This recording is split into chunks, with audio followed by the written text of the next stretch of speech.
ہم آغاز کریں گے کشمیر میں ہونے والے مبینہ حملے سے، جس کو پلوامہ اٹیک کے نام سے بھی مشہور کیا جا رہا ہے، اور آپ کے سامنے وہ حقائق اور وہ شواہد رکھیں گے جن کو دیکھ کر آپ خود بھی یہ جان لیں گے کہ یہ حملے ہندوستانی اداروں نے خود کروائے ہیں۔ لیکن جہاں ایک طرف ان کی بے وقوف اور بھوندی پلاننگ پر حیرت ہوتی ہے، اسی جگہ ہمیں حیرت ہوتی ہے پاکستان کے میڈیا پر بھی کہ اتنی صاف اور واضح غلطیاں یہ سامنے نہیں لا سکے۔ ہمارا چینل سبسکرائب کرنا اور نوٹیفیکیشن بیل آن کرنا مت بھولیے گا تاکہ ہمارا رابطہ بحال رہے۔ ظاہر ہے کشمیر کا مسئلہ کوئی نیا مسئلہ نہیں، لیکن کشمیر میں ہونے والے اس حملے کے حقائق کچھ اور بتاتے ہیں، جن حقائق کا آغاز ہم کریں گے اس ویڈیو بیان سے جو کہ مبینہ طور پہ اس نوجوان کی طرف سے جاری کیا گیا جس نے مبینہ طور پر یہ حملہ کیا ہے، اور اسی ویڈیو بیان کی وجہ سے ہندوستان پوری دنیا میں پاکستان کا نام لے رہا ہے اور یہ کہہ رہا ہے کہ یہ حملے پاکستان نے کروائے، کیونکہ یہ تنظیم جس کا ذکر اس ویڈیو میں کیا گیا پاکستان کی تنظیم ہے، حالانکہ یہ تنظیم کافی عرصہ پہلے بین ہو چکی ہے۔ میرا نام عادل احمد ہے اور مجاہدین کی صفوں میں شامل ہونے کے بعد آپ حضرات مجھے وقاص کے نام سے جانتے ہیں۔ میں نے تقریباً 1 سال پہلے جیش محمد صلی اللہ علیہ وسلم کی فدائین اسکواڈ میں شمولیت اختیار کی تھی۔ اس ویڈیو میں یہ لڑکا عادل 12ویں جماعت کا طالب علم تھا، جس کے بارے میں تحقیق کرنے کے بعد انڈین میڈیا کے ذریعے ہی یہ معلوم ہو گیا کہ در حقیقت یہ لڑکا قریب 6-7 مہینے پہلے غائب ہو گیا تھا، جس کی وجہ سے اس کے گھر والوں نے پولیس اسٹیشن میں رپورٹ بھی لکھائی تھی۔ تو جیسا کہ ہم کافی معاملات میں دیکھ چکے ہیں کہ کشمیر کے نوجوان جب بھارتی مظالم کے خلاف لڑنے کے لیے نکلتے ہیں تو نہ صرف ان کے گھر والوں کو بلکہ ان کے پورے گاؤں کو یہ معلوم ہوتا ہے کہ وہ کس مقصد سے وہاں سے نکلے ہیں، اور حالانکہ ان کے والدین کو یہ معلوم نہیں ہوتا کہ وہ کہاں ہیں اور پہاڑوں میں کس جگہ پہ رہ رہے ہیں، لیکن وقتاً فوقتاً وہ اپنے علاقوں کی طرف آتے جاتے رہتے ہیں، جن ملاقاتوں کی ویڈیوز وہ سوشل میڈیا پہ شیئر کرتے رہتے ہیں۔ تو ظاہر ہے یہ ممکن ہے کہ اس معصوم بے گناہ لڑکے کو بھارتی اداروں کی جانب سے اغوا کر لیا گیا ہو اور پھر اس کو ایک اسکرپٹ دے کر یہ ویڈیو بنائی گئی ہو، جیسا کہ 10 منٹ کی اس ویڈیو میں آپ خود بھی یہ دیکھ سکتے ہیں کہ یہ نوجوان لڑکا ایک پہلے سے ہی طے شدہ اسکرپٹ پر اپنے ہونٹ ہلا رہا ہے، اور جو ریکارڈنگ میں آواز چل رہی ہے وہ اس کے ہونٹوں کی حرکت پر اور طے شدہ اسکرپٹ کے مطابق ریکارڈ کی گئی ہے، جس کے بیک گراؤنڈ میں میوزک بھی چل رہا ہے۔ اور 1 سال کے طویل انتظار کے بعد الحمدللہ آج وہ دن آ پہنچا جس دن کی حسرت و تمنا نے مجھے جیش محمد صلی اللہ علیہ وسلم کا حصہ بنایا۔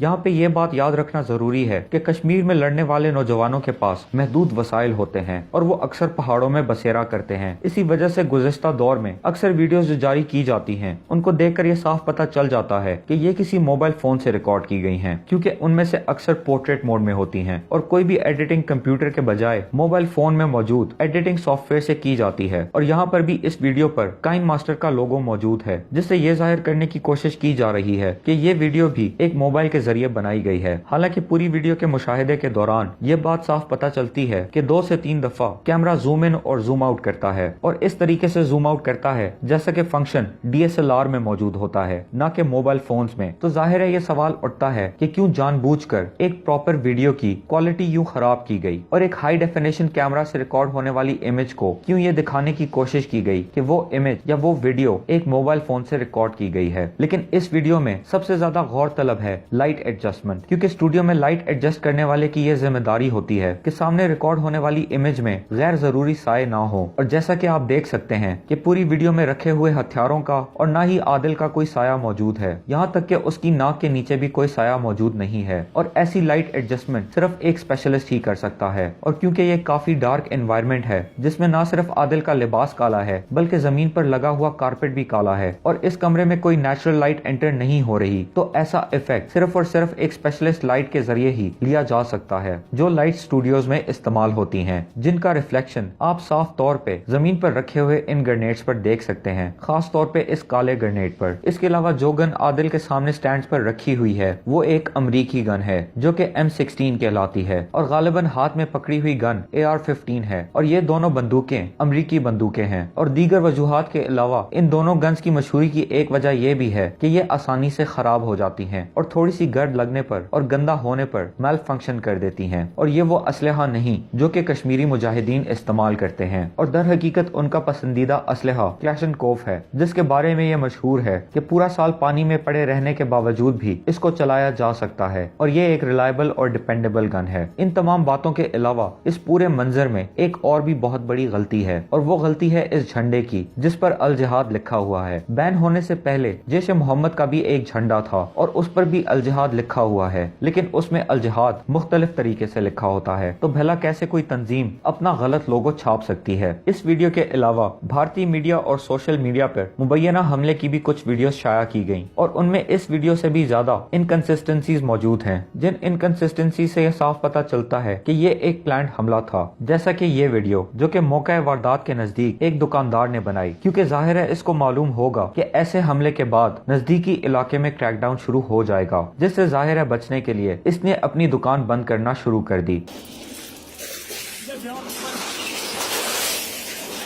लेकिन उसके साथ साथ ही इसने ये वीडियो भी बना डाली, जो वीडियो दिन रात भारतीय मीडिया पर एडिट करके दिखाई जाती रही। जैसे कि इस डिस्टेंस से आप देख सकते हैं कि सामने एक जगह से धुआं उठ रहा है, और ये वो मुबैना बस है जिस पर हमला किया गया, और आग भी लगी हुई है, और उसी के आगे थोड़े से ही फासले पर एक बस मौजूद है। लेकिन रिपोर्ट्स के मुताबिक इस हमले में हिंदुस्तानी एहलकारों की 3 बसेस शामिल थीं, लेकिन जैसा कि सामने देखा जा सकता है कि अभी सिर्फ एक ही बस मौजूद है, लेकिन बाकी शाया की गई तस्वीरों में 2 बसेस मौजूद हैं, जिन पर हम अभी गुफ्तगू करेंगे। लेकिन इस वीडियो में रिकॉर्डिंग करने वाला शख्स इस मंजर पर थोड़ी देर के लिए जूम इन करता है, तो जैसा कि देखा जा सकता है कि जो मलबा जल रहा है उसी मलबे से थोड़ी दूरी पर एक और बस खड़ी हुई है, जो कि कम से कम देखने में बिल्कुल सही साबित लग रही है। लेकिन हैरत की बात यह भी है कि ना ही इस बस से कोई लोग उतर रहे हैं और ना ही ये बस चल रही है। बस का साकिन रहना इसलिए भी ताज्जुब की बात है कि ऐसे मौकों पर हिदायत दी जाती है कि कॉन्टेक्ट पॉइंट से दूरी इख्तियार की जाए, ताकि उस जगह पे मजीद हमलों से बचा जा सके। लेकिन ऐसा कुछ भी नहीं हुआ, और इस रिकॉर्डेड वीडियो के मुताबिक बस अपनी जगह पर खड़ी की खड़ी रही, और ना ही जख्मी अफराद के लिए कोई इन लोगों की मदद के लिए उतरा। इसके अलावा वाकये की बात की ये तस्वीर भी गौर तलब है, जहाँ पे मुबैना हमले में इन्वॉल्व दोनों बसों को साथ साथ खड़ा कर दिया गया है, और बिल्कुल ऐसे खड़ा किया गया है जैसे कि कोई फोटो सेशन हो रहा हो, जिसमें जला हुआ मलबा भी आ जाए और ये 2 बसेस भी। लेकिन इस तस्वीर में एक और बात भी खासी गौर तलब है, और वो ये कि ये दोनों बसेस पेव्ड रोड पर हैं, लेकिन वो बस जिसके ऊपर धमाका किया गया वो डिवीजन पे मौजूद है, जो डिवीजन जमीन की सतह से कम 8-9 इंच ऊपर है। और ऐसा ही लगता है कि धमाके से पहले इस बस को इस डिवीजन पे पार्क किया गया जहाँ पे ये मलबा मौजूद है। ये उसी बस के जले हुए मलबे की एक और एंगल से तस्वीर है, जिसमें साफ तौर पे देखा जा सकता है कि बस पूरी तरह से तबाह हो चुकी है, और कम से कम धमाके के बाद 1 फुट भी नहीं चल सकती थी, क्योंकि इस बस का पिछला पूरा हिस्सा गायब है। इसके अलावा अगर किसी साइड से धमाका किया जाता तो ये बात भी साफ जाहिर है कि बस की एक साइड को शदीद नुकसान पहुंचता